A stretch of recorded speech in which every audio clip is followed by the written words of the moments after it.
हो हो. नाही, अरे नाही तू आई, खरंच हो नाही, म्हणाला होतास. नाही. हवं तर बाबांना विचार. आई खोटं तू आहे, थापा खोटं आहे. मारू नकोस हा. आई तू थापा मारू नकोस हा. बघ अहो काय बोलताय तू थांब ग.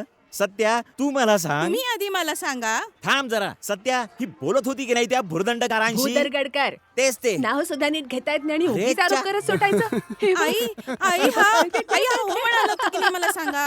आता या वयात शोभत काहीला हे. आता हे वयच आहे त्याचं लग्नाचं. अगं तू थांब का जरा. तुरु अहो, तुरु थांब तुरु त्या काय? तू मला सांग तुरु. ही बोलायला गेली होती की नाही त्या भुर्दंडकारांशी? भूदरगडकर तेच तर ते. आजीला म्हणतोय की लग्न कर त्यांच्याशी. अरे वय काय तिचं? 70. ते मलाही माहिती आहे. मग विचारताय कशाला?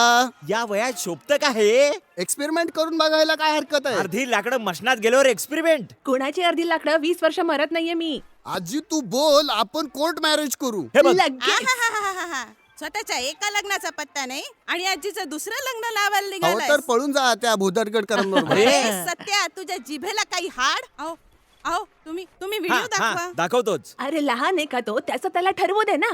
अरे सत्या माझ्या सगळ्या मैत्रिणींच्या मुलांची लग्न झाली आहेत. आपल्या सुनांबद्दल ते काय काय सांगत असतात माहितीये तुला? हे असं बिन सुनांचं जगण्यापेक्षा ना मेलेलं बरं. टीव्हीवर इतक्या चांगल्या चांगल्या सिरियल्स लागतात. मला ना त्या जान्हवी सारखी सून हवी होती.